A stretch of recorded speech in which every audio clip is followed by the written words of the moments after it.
আসসালামু আলাইকুম ওয়া রাহমাতুল্লাহি ওয়া বারাকাতুহু। সম্মানিত দর্শক মণ্ডলী, আজকে আপনাদের সামনে যে ভিডিওটি নিয়ে উপস্থিত হয়েছি এটা অত্যন্ত শক্তিশালী, খুবই কার্যকরী। এই তদবির করতে হলে একটি ডিমের প্রয়োজন পড়বে, আর কিছু না। শুরু থেকে শেষ পর্যন্ত যদি ভিডিও দেখেন তাইলে আপনার জন্য থাকবে উন্মুক্ত অনুমতি। অবশ্যই এটা আপনি করতে পারবেন সৎ উদ্দেশ্যের জন্য। আর অসৎ উদ্দেশ্যের জন্য 1000 বারও যদি ভিডিও দেখেন শুরু থেকে শেষ পর্যন্ত, তারপরেও কোনো অনুমতি নেই। তো ইনশাআল্লাহ এটা আল্লাহ তাআলার উপর দৃঢ় বিশ্বাস রেখে যদি আপনারা আমল করেন, অত্যন্ত ফল পাবেন। দুজন মানুষের মধ্যে বন্ধুত্ব স্থাপনের, যদি দুজন পুরুষ হয়ে থাকেন, বন্ধুত্ব স্থাপন করতে চাইতেছেন এক উদ্দেশ্যে হবে, অথবা দুজন মেয়ে মানুষ বান্ধবী রূপে আরেকজনকে চাইতেছেন হবে, অথবা পারিবারিকভাবে কেউ স্বামী স্ত্রী অথবা আত্মীয় স্বজনের মধ্যে এখন আত্মীয় অনেক সম্পর্ক ছিল, এখন সম্পর্ক বিচ্ছিন্ন হয়ে গেছে। সম্পর্ক পুনরায় জোড়া লাগানোর জন্য আপনারা এরকম করতে পারেন। এমনকি বেগানা মানুষদের জন্য করতে পারেন, কোনো সমস্যা নাই, যদি আপনার উদ্দেশ্য সৎ হয়ে থাকে। যেমন এক অফিসে আপনি চাকরি করেন, ওই অফিসের বস আপনাকে দেখতে পারে না। তো বস যদি আপনাকে দেখতে না পারে তাইলে আপনাকে কোনো ধরনের সুযোগ সুবিধা দিবে না, সব ধরনের সুযোগ সুবিধা থেকে আপনি বঞ্চিত থাকবেন। তাই ওইরকম সিচুয়েশনে আপনি এরকম আমল করতে পারেন অফিসের বসের জন্য, যাতে করে তার একটু সহানুভূতি হয় আপনার প্রতি। এরকম যদি আপনার ইয়াকিন থাকে আর এরকম উদ্দেশ্য নিয়ে আপনি আমল করতে পারেন। আর যদি এরকম হয় যে অফিসের বস যেন আপনাকে ভালোবাসে, অফিসের বস যদি মহিলা হয় তাহলে যেন আপনার প্রেমে আসক্ত হয়ে যায়, প্রেমে হাবুডুবু খায়, অথবা অফিসের বস পুরুষ আর আপনি মহিলা, যাতে করে আপনাকে দেখে তার আকর্ষণ সৃষ্টি হয়, এই হয় সেই হয়। ওইগুলো অবৈধ উদ্দেশ্য নিয়ে যদি আপনারা আমল করেন, বিন্দু পরিমাণে কোনো উপকার পাবেন না। ঠিক আছে? অথবা একজন আরেকজনকে বিয়ে করবেন, বিয়ে করতে হলে এটাও করতে পারেন অবশ্যই, কিন্তু আমল করার পর এমন কোনো কাজ হবে না যেই কাজ দ্বারা আপনারা পাপে জড়িত হবেন, অর্থাৎ গুনাহ সংগঠিত হবে। এরকম যদি উদ্দেশ্য হয়, এরকম যদি হয় যে আপনার সম্পর্ক স্থাপনের পর আপনি গুনাহ জড়িয়ে গেছেন, ভালোবাসা মানুষের সাথে গুনাহ হচ্ছে, কথাবার্তার দ্বারা হোক, আর চলাফেরার দ্বারা হোক, আর দেখা সাক্ষাতের বেলায় হোক, তাইলে এই তদবির করেও আপনি কোনো উপকার পাবেন না। ঠিক আছে? এবার যাই হোক, এখন অনেকে বলতে পারেন যে এইগুলা যে বশীকরণ, এগুলা কি জায়েজ কিনা। বশীকরণ বলতে মনে করেন আপনার যদি উদ্দেশ্য থাকে সৎ, আর যদি আপনি করেন ইসলামিক তদবির, আর এটাকে যদি আপনি বশীকরণ বলেন বা বশ করা বলেন, কোনো সমস্যা নেই। ঠিক আছে? নামের কারণে কোনো কিছু কুফুরি হবে না। আর যদি আপনি ইসলামিক তদবির করেন, আপনি যদি কুফুরিও করেন, কুফুরি করার পরে যদি আপনি বলেন বাধ্য করার জন্য আমি করতেছি, এই করার জন্য সেই করার জন্য, কিন্তু কুফুরি কুফুরি যদি হয়, আর আপনি ইসলামিক বাদ্য যদি নাম দিয়ে বলেন, তারপরে এটা কুফুরি হবে। ঠিক আছে? যদি ইসলামিক তদবির হয় তাহলে আপনি বশকরণ আর বশীকরণ যেটাই বলেন না কেন, নামের কারণে কিন্তু এটার গুণ কোয়ালিটি ভিন্ন হবে না, যেটা যেরকম আছে সেটা সেরকমই থাকবে। ঠিক আছে? তো যাই হোক, তো আজকের যে আমল সেটা হচ্ছে কোরআনী আমল। এটা করতে হলে মাত্র একটি ডিম লাগবে আপনার, আর কিছু করতে হবে না, আর একটা মার্কার লাগবে, কারণ ডিমের উপর আপনি নাম লিখতে হবে। তো নাম লিখতে হলে তো কলম দিয়ে আপনি লিখতে পারবেন না, কলম দিয়ে যদি লিখেন তাইলে এটা অনেক কষ্ট হবে আপনার। সেজন্য আপনি একটা মার্কার আনবেন বাজার থেকে, 15-20 টাকা হবে মার্কারের দাম। যে আমল যেটা করবেন সেটা হচ্ছে, প্রথমে আপনি দুরূদ শরীফ 11 বার পাঠ করবেন। এতে যে কোনো দুরূদ শরীফ হোক, দুরূদ ইব্রাহিম যদি পাঠ করেন তাহলে ভালো, 11 বার দুরূদ শরীফ পাঠ করবেন, বা আরো বেশিও যদি পাঠ করেন কোনো সমস্যা নেই। তারপরে সূরা ইখলাস আপনি পাঠ করবেন 100 বার। সূরা ইখলাস একদম সংক্ষিপ্ত, একদম সহজ, ছোট্টখাট্ট একটি সূরা, সবাই পারে, কিন্তু সঠিক উচ্চারণ সবাই পারে না। বিশেষ করে জেনারেল শিক্ষিত যারা, সবাই বলবেন, বেশিরভাগ বলবেন যে কুল হুয়াল্লাহু আহাদ। তো এটা সম্পূর্ণ ভুল একটা তিলাওয়াত হবে, কুল কখনো হবে না। কারণ কুল যদি আপনি পড়েন তাহলে এটার অর্থ হবে হে নবী আপনি খান, কুল হে নবী আপনি খান আল্লাহু আহাদ, আল্লাহ এক। তো কই নবী খান আপনি আল্লাহ এক, আর আপনি যদি কুল বলেন তাহলে হবে কুল হে নবী আপনি বলুন আল্লাহু আহাদ, আল্লাহ এক, তিনি এক। ঠিক আছে? এখন আপনি যদি উচ্চারণে ভুল বলেন, আরবি যদি বাংলা দেখে দেখে পড়েন, তাহলে তো আপনি কুল বলবেন, তো এটা হবে লাহানের জলি মারাত্মক ভুল, যেটা অর্থ নষ্ট হয়ে যাবে। তো এরকম তিলাওয়াত করে আপনি কি উপকার পাবেন? এখন বলতে পারেন তাহলে আমি কি করব? আপনি তিলাওয়াত শুদ্ধভাবে শিখবেন, দুনিয়া সব কিছু করতে পারেন, শিখতে পারেন, জানতে পারেন। আর আল্লাহর কালাম তার শিকার বেলায় আপনি তো পিছনে কেন?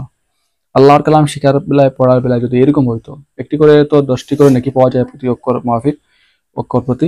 কিন্তু যদি এরকম হইতো যে প্রতি অক্ষরের বিনিময়ে, প্রতি 10টি অক্ষরের বিনিময়ে একটি করে টাকা পাওয়া যাবে, তাইলে বলেন শুধু কি মুসলমানের কোরআন শিখতো, নাকি অন্য ধর্মের যারা আছে সবাই কোরআন শরীফ তিলাওয়াত করতো? কিন্তু আমরা সবকে গুরুত্ব দেই না, টাকাকে ঠিকই গুরুত্ব দেই, দুনিয়ার সমস্ত সবকিছুকে আমরা গুরুত্ব দেই, যার জন্য সবকিছুতে আমরা পারদর্শী, কিন্তু আল্লাহ তাআলা কালাম এটা সহি শুদ্ধভাবে পড়তে আমরা পারদর্শী নয়। ঠিক আছে? ওই গাফলতি দূর করতে হবে, চেষ্টা করবেন কোরআন শরীফকে সহি শুদ্ধভাবে পড়ার। ঠিক আছে? তো যাই হোক, তারপরে যে আমল আপনারা করবেন, প্রথমে 11 বার আপনি দুরূদ শরীফ পাঠ করলেন, এতে যে কোনো দুরূদ শরীফ হোক। তারপরে আপনি সূরা ইখলাস আপনি পাঠ করবেন 100 বার, ঠিক আছে? সূরা ইখলাস 100 বার পাঠ করার পরে আবারও আপনি পাঠ করবেন দুরূদ শরীফ 11 বার। 11 বার অথবা আরো বেশি আপনি পাঠ করতে পারেন, কোনো সমস্যা নাই। সেটা আপনার যেরকম ইচ্ছা সেরকম পাঠ করতে পারবেন, ঠিক আছে? তারপরে যেটা করবেন, আগে থেকে আপনি এই ডিমের মধ্যে আপনি নাম লিখে নেবেন। অর্থাৎ যে দুজন মানুষের মধ্যে আপনি মহব্বত সৃষ্টি করবেন, ভালোবাসা সৃষ্টি করবেন, তাদের দুজনের নাম এবং দুজনের মায়ের নাম লিখবেন। ডিমের তো অবশ্যই অনেক পাশ রয়েছে, এটা তো গোলাকার, সেই জন্য এই পাশে, ঠিক এই পাশে লিখবেন আপনার নাম, আপনার মায়ের নাম। যদি আপনি আরেকজনের জন্য হয়ে থাকে তাহলে এই পাশে একজনের নাম, একজনের মায়ের নাম। এর ঠিক অপর পাশে এই সাইডে একজনের নাম দিবেন, আরেকজনের মায়ের নাম দিবেন, ঠিক আছে? অর্থাৎ যার জন্য করবেন তার নাম, তার মায়ের নাম, আর এই পাশে আপনার নাম, আপনার মায়ের নাম। যদি এটা সম্ভব হয় যে যে ব্যক্তির জন্য আপনি করবেন সে আপনার ঘরের মধ্যে রয়েছে, তাকে এটা সিদ্ধ করে আপনি তাকে ডিমটা খাওয়াতে পারবেন, তাইলে এটা আপনি আপনার ঘরের মধ্যে সিদ্ধ করে তাকে খাওয়াবেন।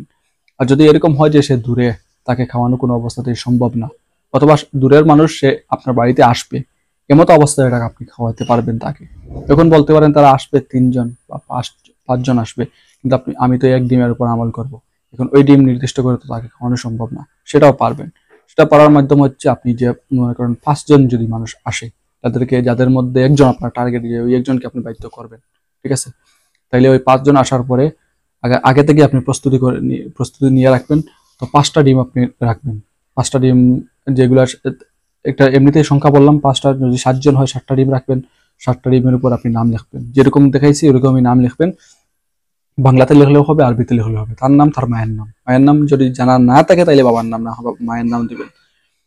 তো তারপরে আপনি যেটা করবেন, ওই আগের নিয়মেই ওই 7টা ডিমের উপরে তো আপনি শুধু নাম লিখে রাখছেন। যদি একজন হয় তাহলে তো নির্দিষ্ট একজনের উপর নাম লিখে রাখছেন, আর না হয় 7টা ডিমের উপর 7টা নাম আপনি এরকম লিখে রাখছেন। তারপরে যেটা করবেন, আপনি ওই 11 বার দুরূদ শরীফ, তারপরে সূরা ইখলাস 100 বার, তারপরে 11 বার দুরূদ শরীফ, তারপরে আপনি ফু দিবেন। ওই 7টা ডিমের উপর আপনি ফু দিবেন। তাহলে কি হবে, সবগুলা ডিম পড়া ডিম হয়ে গেল। এখন ওই এখান থেকে যে কোনো ডিমটা ওই আপনার কাঙ্ক্ষিত ব্যক্তি খাওক, ইনশাআল্লাহ এতেই আপনার হবে। এখানে যে প্রতিটি ডিমের উপর সূরা ইখলাস আপনি 100 বার করে পাঠ করতে হবে, 7টা ডিম হলে 700 বার পাঠ করতে হবে, এরকম করা লাগবে না। আর আপনি যদি এরকম সিঙ্গেল ভাবে করেন, সেটা আপনার পার্সোনাল ব্যাপার, করতে পারেন, কোনো সমস্যা নেই, ঠিক আছে? তো এরকম যদি করেন তাহলে এতটুকু আপনার কাজ শেষ। আর যদি এটা এরকম হয় যে সে এমন দূরে, সে আপনার এখানে আসবেও না, তাকে ওই ডিম কোনো অবস্থাতে খাওয়ানোও সম্ভব না, তাহলে যেটা করবেন, ওই ডিমটা আপনি দান করে দিবেন। অর্থাৎ আপনি পাঠ করছেন, পড়ছেন, ফু দিছেন, শেষ, দান করে দিবেন। তখন দান করার সময় কিন্তু আপনি ওইখানে যে নাম লিখছেন, ওই নামটা মার্কারের খালি এটা ঘষা দিলে চলে যাবে, বা সার্ফ এক্সেল দিয়ে ধুইলে চলে যাবে, ওইটা মুছে তাকে দিবেন। কারণ আপনাকে যদি কেউ এরকম নামযুক্ত, নকশাযুক্ত ডিম কেউ দিয়ে বলে এটা আপনি খাওয়ার জন্য, আপনি কোনো অবস্থাতে খাবেন না। এতে তার কাছ থেকে আপনি আনবেন, বলবেন যে ঠিক আছে আপনি আমাকে দেন, কিন্তু পরবর্তীতে আপনি ফেলে দিবেন। কারণ একটা ডিমের লোভে, এত লোভী মানুষ না যে আপনার এখানে নাম টাম সবকিছু লেখা আছে খেয়ে ফেলতো, কোনো অবস্থাতে খাবে না। হয়তো অনেকে খাবে, কিন্তু অনেকে খাবে না। আপনি সিওরিটি দিতে পারবেন না সে খাবে, আপনাকে বলবে খাবে, পরে সে খাবে না, পরে আপনার তদবিরের কাজ হবে না। সেই জন্য কি করবেন, দুটি অপশন, হয়তো তাকে ভালো করে বুঝিয়ে বলবেন যে আমি শুধু এখানে নাম লিখছি আর ফু দিছি আর কিছু না, এটা আপনি খাবেন, এটা কোনো সমস্যা নেই। এটা আমি বলি এটা না করাই ভালো, কারণ এরকম বলার পরেও সে খাওয়ার পরে যদি বাই চান্স তার অন্য কোনো সমস্যা হয়, এমনি পেট খারাপ বা অন্য কিছু হয়, বলবে ওই পোড়া ডিমটা খাওয়ার কারণে আমার এরকম হয়েছে, ঠিক আছে? সেজন্য এটাকে এড়িয়ে চলাই ভালো। আপনি কাজ করবেন, ওইটার নামটা একদম মুছে ফেলে দিয়ে তাকে বলবেন যে এই ডিমটা আপনি নেন, আপনি খাবেন, ঠিক আছে? তারপরে এটা আপনি শিওর হবেন যে সে খাইলো কিনা।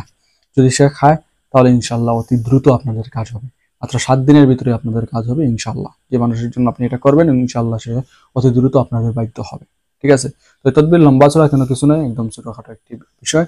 শুরুতে 11 বার দুরূদ শরীফ, তারপরে মাঝখানে আপনি সূরা ইখলাস 100 বার, তারপরে আবার দুরূদ শরীফ, তারপরে ডিমের মধ্যে আপনি ফু দিবেন। সম্ভব হলে ওই ডিম তাকে সিদ্ধ করে খাওয়াবেন। আর যদি সম্ভব না হয় তাহলে ওই ডিম দান করে দিবেন। দান করার সময় নামটাম আপনি মুছে দান করবেন। অথবা তাকে যদি আপনার একটু আত্মবিশ্বাস হয় আর সেও যদি আত্মবিশ্বাস করে নেয় যে নাম থাকলে কোনো সমস্যা হচ্ছে না, তাহলে তো আর কোনো সমস্যা নেই, ঠিক আছে? তো যাই হোক, এটা আপনারা যে কোনো দিন করতে পারবেন, যে কোনো সময় করতে পারবেন, দিনে করতে পারবেন, রাতে করতে পারবেন, কোনো সমস্যা নাই। যে কোনো সময় খাওয়াইতে পারবেন, যে কোনো সময় দান করতে পারবেন, কোনো সমস্যা নাই, ঠিক আছে?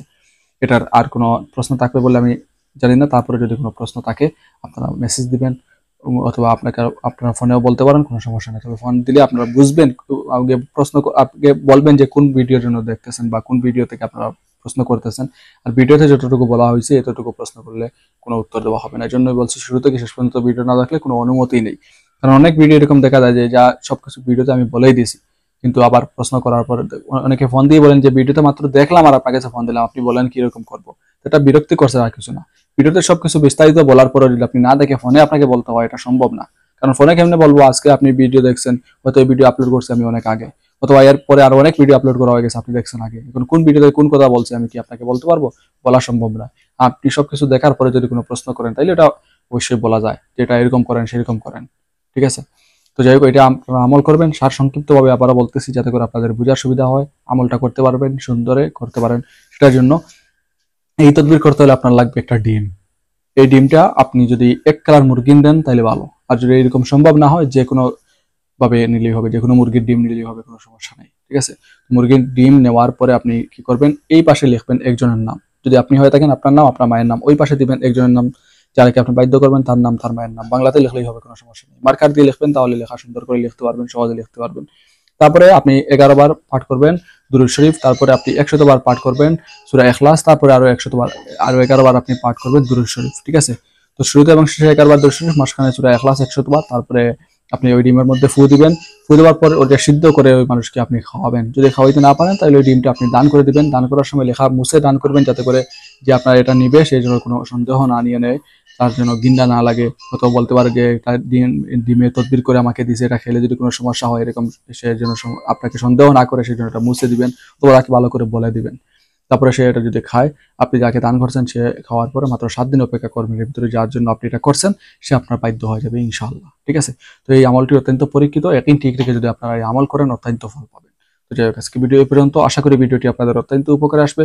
পরবর্তী ভিডিও দেখার আমন্ত্রণ জানিয়ে বিদায় নিলাম। সবাই ভালো থাকুন, সুস্থ থাকুন। আসসালামু আলাইকুম ওয়া রাহমাতুল্লাহি ওয়া বারাকাতুহু।